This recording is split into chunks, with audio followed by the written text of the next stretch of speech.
Hello everyone. जैसा कि आप सभी अभी तक पढ़ चुके हैं, हम 11th क्लास का एक बहुत ही इंटरेस्टिंग टॉपिक स्टार्ट कर चुके हैं जिसका नाम है some basic concepts of chemistry. जैसा कि नाम से ही दिखाई दे रहा है, इसके अंदर कुछ बेसिक्स जो अभी तक साइंस की आपने पढ़ी हैं, केमिस्ट्री की आपने पढ़ी हैं, उन्हीं को हम एक बार दोबारा डिस्कस कर रहे हैं, जिसको हम रिकनेक्ट कर रहे हैं पीछे के टॉपिक से नेक्स्ट टॉपिक के साथ, so that it is easy to understand. ऐसा ही एक इंटरेस्टिंग टॉपिक हम आज इस वीडियो में डिस्कस करेंगे जिसका नाम है लॉ ऑफ केमिकल कॉम्बिनेशंस। आपको याद आएगा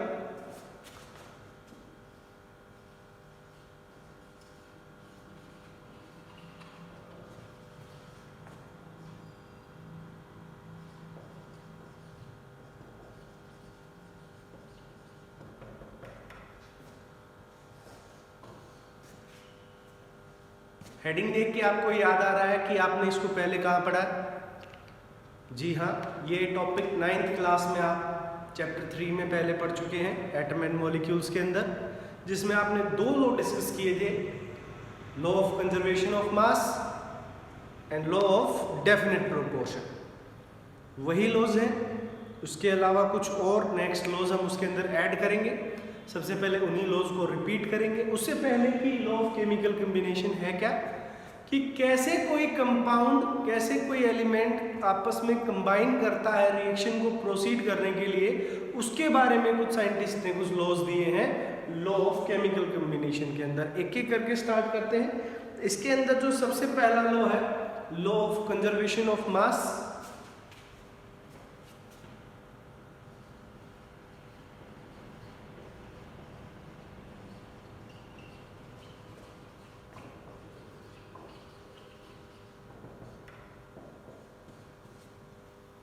बहुत इजी, पहले भी आप पढ़ चुके हैं। स्टेटमेंट क्या कहती है कि in a particular chemical reaction mass can neither be created nor be destroyed. ऐसी ही एक डेफिनेशन आप फिजिक्स में भी पढ़ चुके होंगे एनर्जी के फॉर्म में। यहाँ पे हम मास की बात कर रहे हैं कि किसी भी केमिकल रिएक्शन के अंदर ना तो मास क्रिएट होता है ना ही मास डिस्ट्रॉय किया जाता है, वो बस एक फॉर्म से दूसरी फॉर्म में शिफ्ट हो जाता है। पुराने बॉन्ड टूट जाते हैं, नए बॉन्ड बन जाते हैं और इसके अंदर कोई चेंज नहीं होता। तो स्टेटमेंट कहती है in a chemical reaction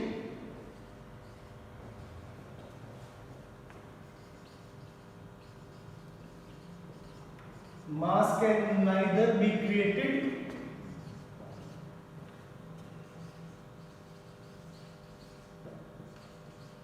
nor destroyed।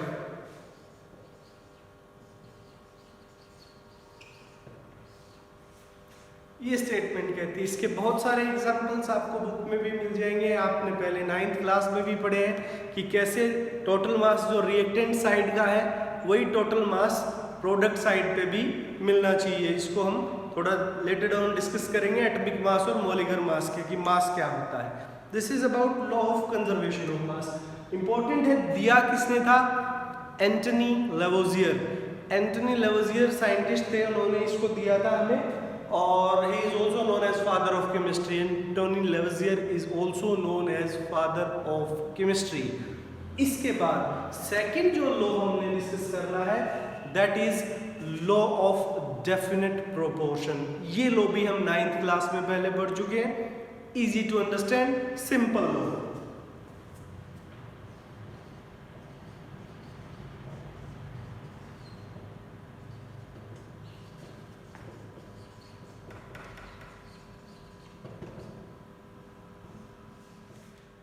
Second law is law of definite proportion.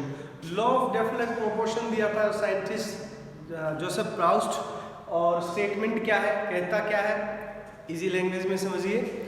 When two element और atom combine to form a compound, जब भी कोई दो या दो से अधिक एलिमेंट या एटम आपस में मिलते हैं, कोई एक कंपाउंड बनाते हैं, they always do so in fixed ratio by mass। मास के फिक्स रेशियो में हमेशा कंपाउंड बनाते हैं। whatever be the source of the compound, compound का सोर्स कोई भी हो। फॉर एग्जाम्पल अगर वाटर का केस लें, मास की बात करें तो हाइड्रोजन 1, 2 मॉलिक्यूल्स 2, ऑक्सीजन 16। रेशियो की बात करें 1:8 रेशियो होता है मास का वाटर का। आप वाटर लीजिए, नेचुरल लीजिए, synthetic, lab made, whatever be the source, lake, pond, ocean, well, कहीं से भी वाटर लीजिए, स्टडी कीजिए, हाइड्रोजन और ऑक्सीजन के मास का रेशियो हमेशा 1:8 मिलेगा, व्हाटएवर बी द सोर्स। ये एक्सप्लेन करता है हमारा second law of definite proportions. So let's talk about our next law, that is law of multiple proportion.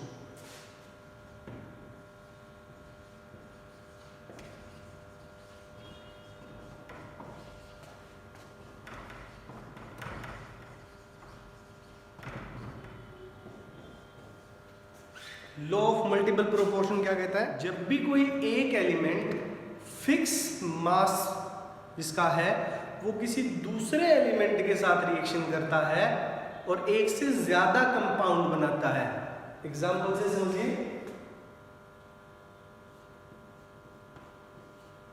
when hydrogen and oxygen combine to form more than one compound,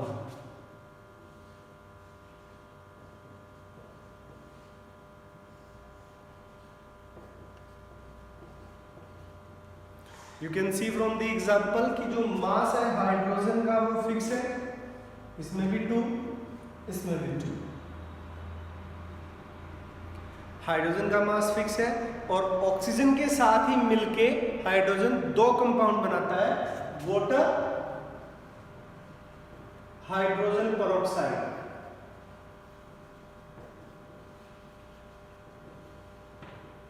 एक water बनाता है, hydrogen peroxide बनाता है। तो दोनों case में hydrogen का mass fix है 2, 2, बट ये कहता है कि the ratio of the mass of other element which is changing will be in multiple proportion. Multiple proportion में कैसे होगा? यहाँ पे देखिए ऑक्सीजन का मास 16, रेशियो 1:8। यहाँ पे ऑक्सीजन का मास 32, रेशियो 1:16।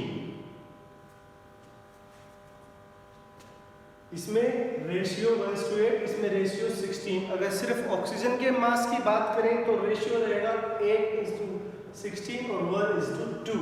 तो जो मास रहेगा अदर एलिमेंट उसका मास का रेशियो एक दूसरे से मल्टीपल प्रोपोर्शन में होगा, दोनों कंपाउंड में, कंपाउंड 1 इन कंपाउंड 2।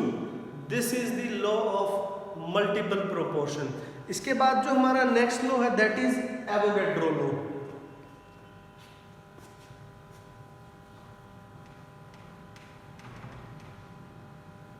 एवोगैड्रो के बारे में आप पहले सुन भी चुके हैं, इज ए फेमस साइंटिस्ट, और उसने एक लॉ दिया, it is all about gases. Gases आपस में मिलके कैसे रिएक्शन करती हैं, कैसे वो एक दूसरे के किस रेशियो में बनती हैं या रिएक्ट करती हैं, ये सभी आइडिया हमें एवोगैड्रो ने दिया रिगार्डिंग गैसेस रिएक्शंस। तो एवोगैड्रो लॉ कहता क्या है?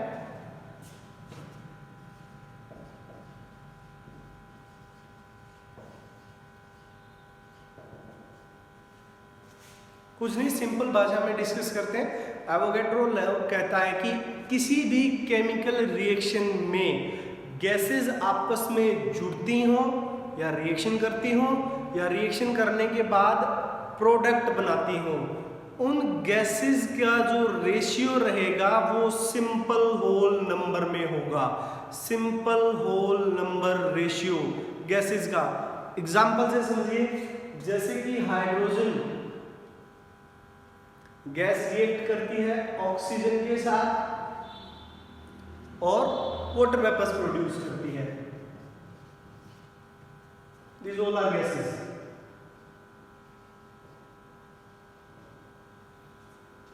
हाइड्रोजन रिएक्ट करती है ऑक्सीजन के साथ, वाटर वेपर प्रोड्यूस करती है। फॉर एग्जांपल अगर 50 ग्राम हाइड्रोजन रिएक्ट करती है 50 ग्राम ऑक्सीजन के साथ, तो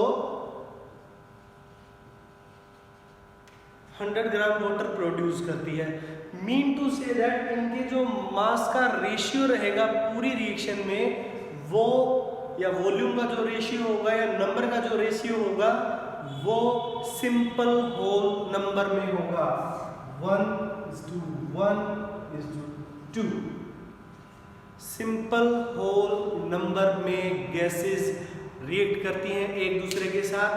ये नहीं होगा कि फ्रैक्शन में हो, दैट हाइड्रोजन 1 ग्राम में अगर यूज हो रही है तो ऑक्सीजन 3/4 यूज हो रही है, या 1/2 यूज हो रही है, या 2.6 यूज हो रही है। Never happen, they always combine in simple ratio. एक के साथ एक के साथ दो, दो के साथ 3, सिंपल रेशियो में हमेशा रिएक्शन करती हैं गैसेस, और उसी रेशियो में वो फॉर्म होती हैं प्रोडक्ट में। तो ये हमारा नेक्स्ट लॉ है, एवोगैड्रो लॉ। इसके बाद जो हमारा लॉ है, fifth number of law is Gay Lussac law.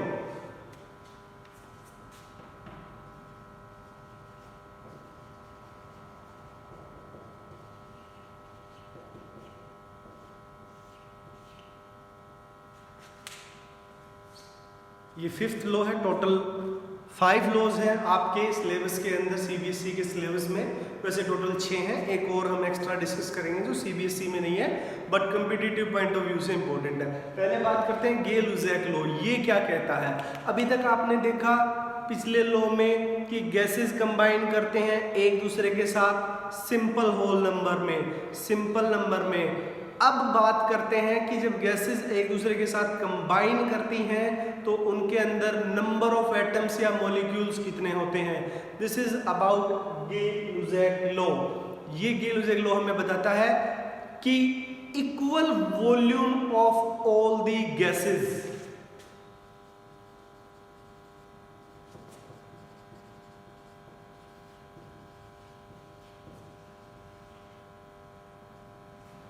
equal volume of all gases contain equal number of molecules.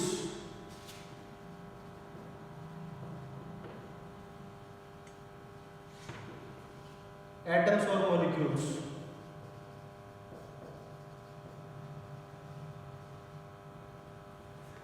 Providing same temperature range या same temperature condition.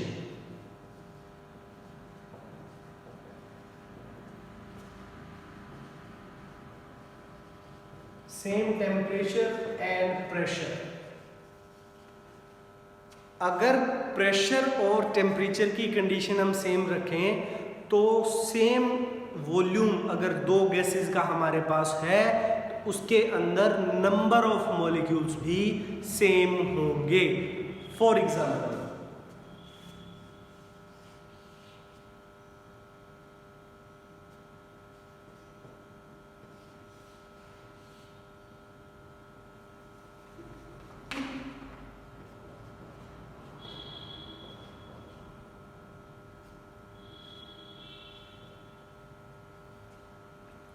अगर हमारे पास हाइड्रोजन 1 लीटर मौजूद है गैस, तो उसके अंदर number of hydrogen atom will be same to the number of oxygen atom present in 1 litre of oxygen. अगर 1 litre volume है तो उसमें हाइड्रोजन के भी फॉर एग्जांपल 5 मॉलिक्यूल्स हैं।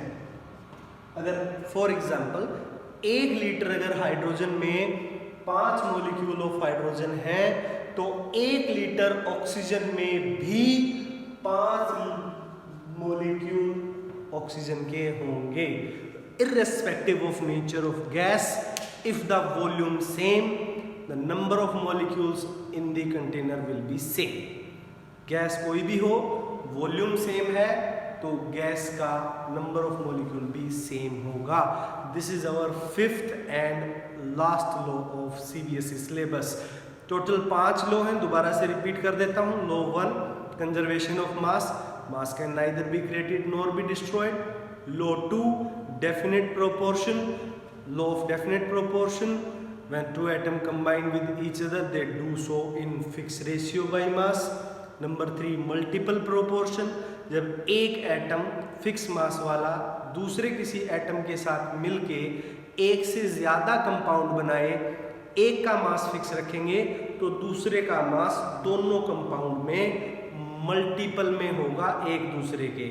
जैसे कि वाटर के केस में ऑक्सीजन 16 है तो हाइड्रोजन पेरोक्साइड के केस में ऑक्सीजन 32 हो जाएगी, मल्टीपल एक दूसरे का 1:2। ये है हमारा थर्ड लॉ। फोर्थ लॉ है एवोगैड्रो लॉ।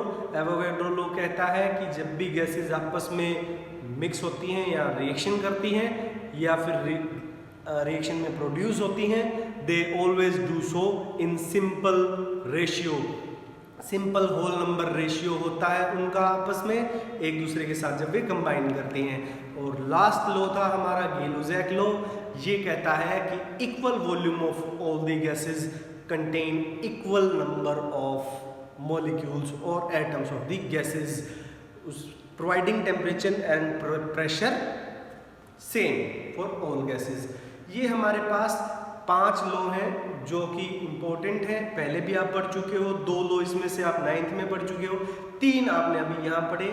एक जो नेक्स्ट लॉ है, लॉ ऑफ रेसिप्रोकल प्रोपोर्शन, एक नाम से लॉ है जो हमारे सिलेबस में CBSE में नहीं है, लेकिन इम्पोर्टेंट लॉ है for the sake of your competition के लिए इम्पोर्टेंट है। Let's talk about that.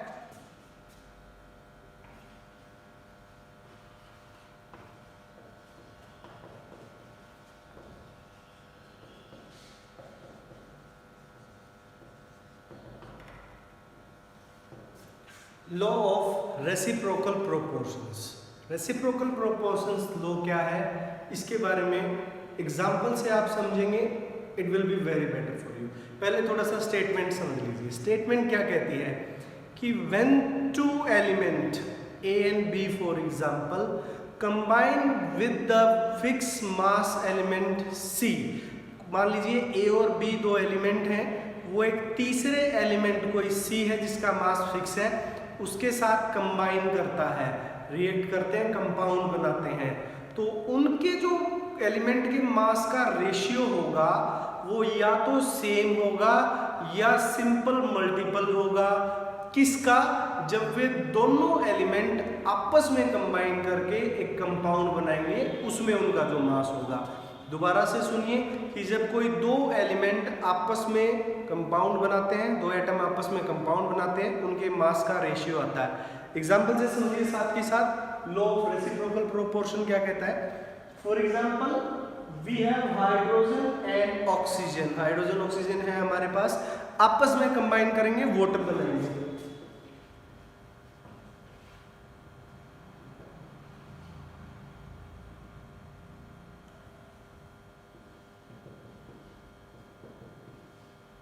One two 8 ratio रहेगा मास का। जब ये दोनों एलिमेंट किसी तीसरे एलिमेंट के साथ जुड़ते हैं, for example sulphur, hydrogen combine with sulphur to form H2S, oxygen combine with sulphur to form sulphur dioxide. इनके मास का रेशियो देखिए, यहाँ पे इस कंपाउंड में हाइड्रोजन का मास है 2, इस कंपाउंड में ऑक्सीजन का मास है 32। दोनों कंपाउंड में उन्हीं सेम एलिमेंट के मास का रेशियो देखिए 1:16। अब जब ये दोनों एलिमेंट आपस में रिएक्शन करते हैं तो उनके मास का रेशियो देखिए 1। कंपेयर करेंगे तो पाएंगे that 1/16 is to 1/8, the ratio will be 1:2। 1:2 का रेशियो आता है। यही लॉ ऑफ रेसिप्रोकल प्रोपोर्शन है। कहता क्या है, अब दोबारा से रिपीट करता हूं स्टेटमेंट, एग्जांपल से समझिए। When 2 element combine with a third element of fixed mass, किसी फिक्स मास के एलिमेंट के साथ कंबाइन करते हैं, the ratio of their masses, जो एलिमेंट है उनके जो मासेस का रेशियो होगा विल बी सेम, या तो ये सेम होगा या मल्टीपल ऑफ ईच अदर, लेकिन कब? When they combine with each other to form a compound. आपके सामने एग्जांपल है, ये लॉ ऑफ रेसिप्रोकल प्रोपोर्शन है। It's a very important law, CBSE में नहीं है सिलेबस में, दोबारा रिपीट कर रहा हूं, लेकिन आपके कंपटीशन के लिए इंपॉर्टेंट है। इसके अब बात करते हैं next topic, that is Dalton atomic theory. इन सभी लॉज के आने के बाद उनको स्ट्रीमलाइन करने के लिए डाल्टन ने एक थ्योरी दी जो इन अलग अलग लॉज से भी रिलेट करती है। उसके कुछ पॉइंट्स हैं, कुछ ड्रॉबैक्स हैं जो हम एक एक करके स्टडी करेंगे। Let's start with first point. Matter consist of individual particles और एटम्स। मैटर के अंदर इंडिविजुअल एटम्स होते हैं, या आप कह सकते हैं that atom can neither be created nor be destroyed. ये आप फर्स्ट लॉ ऑफ कंजर्वेशन मास में पढ़ चुके हैं। सेकंड पॉइंट क्या कहता है कि एटम्स ऑफ एलिमेंट, किसी एलिमेंट के सभी एटम आइडेंटिकल होते हैं, बिल्कुल सेम होते हैं, सभी प्रॉपर्टीज में, केमिकल, फिजिकल और इवन मास बिल्कुल सेम होते हैं। पॉइंट क्या कहता है?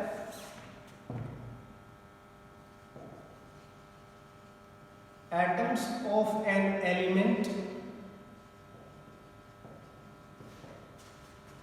are identical, सेम होते हैं बिल्कुल, बट इसमें एक पॉइंट और जोड़ा है साथ में, atoms of different elements are different.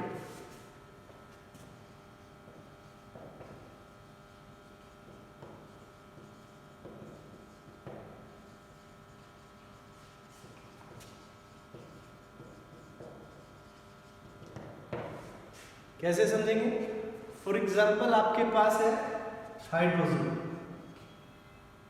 Element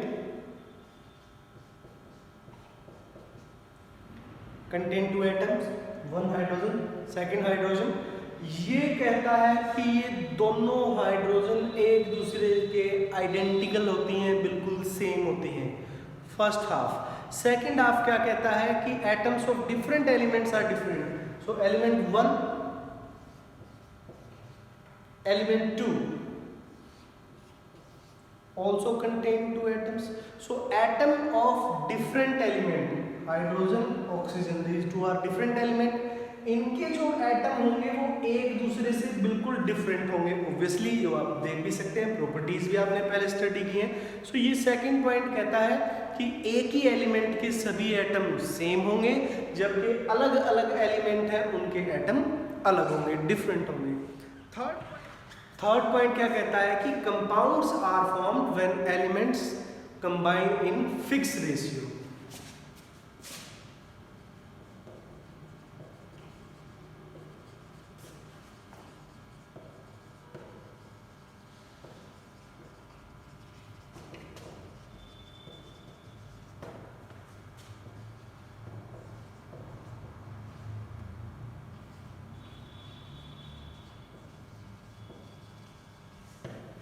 third point कहता है कि थर्ड पॉइंट कहता है कि कंपाउंड कब बनता है? जब एलिमेंट या एटम आपस में मिलते हैं by fix ratio of mass. ये आपने सेकंड लॉ में पॉइंट डिटेल में डिस्कस किया था। अब फोर्थ पॉइंट क्या कहता है कि जो केमिकल रिएक्शंस होती हैं उनके अंदर रीऑर्गेनाइजेशन ऑफ एलिमेंट होती है, एटम होती है, no creation of new element, no destruction of old element, simple क्या होगा? Reorganisation, arrangement, chemical reaction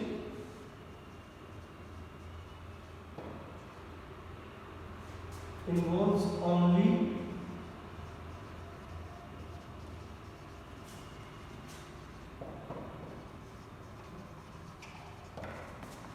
chemical reactions involve only reorganisation of atom. Atom reorganise होते हैं, पुराने बॉन्ड टूटते हैं, नए बॉन्ड बनते हैं।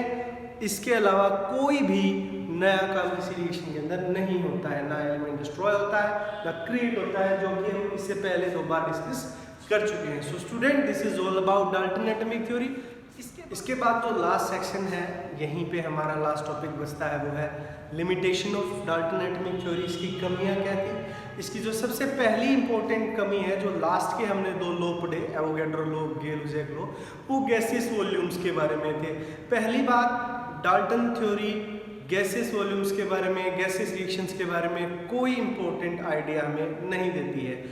दूसरा, इसकी लिमिटेशन क्या है? दूसरी इसकी लिमिटेशन है कि ये बात एक्सप्लेन बिल्कुल भी नहीं कर पाए कि एलिमेंट या कंपाउंड के जो एटम होते हैं वो डिफरेंट क्यों होते हैं। दूसरा, कि वो आपस में कंबाइन क्यों करते हैं कंपाउंड बनाने के लिए। एलिमेंट और रेशियो लिखा है इन्होंने पॉइंट में कि they combine in fix ratio, लेकिन वो बिल्कुल भी एक्सप्लेन नहीं कर पाए कि व्हाई डू दे कंबाइन। तो ये 2 मेन इंपॉर्टेंट इसकी लिमिटेशंस रही हैं डाल्टन एटॉमिक थ्योरी को, जिसको लेटर ऑन कुछ साइंटिस्ट ने बाद में स्टडी करके मॉडर्न केमिस्ट्री के अंदर एक्सप्लेन किया गया। So that's it for today. इस वीडियो में हम आज इतनी ही बात करेंगे। इस वीडियो के लास्ट में आपको एक असाइनमेंट लिंक किया गया है, कुछ 10-10 क्वेश्चंस के आसपास हैं। प्लीज़ आप अगर इस वीडियो को ध्यान से देखते हैं तो उन्हीं के बेसिस पर आप वो क्वेश्चंस आराम से सॉल्व कर सकते हैं। Student, it is very important to solve question on a particular topic. So it will give you exact idea that how much topic that you understood already, right? Thank you.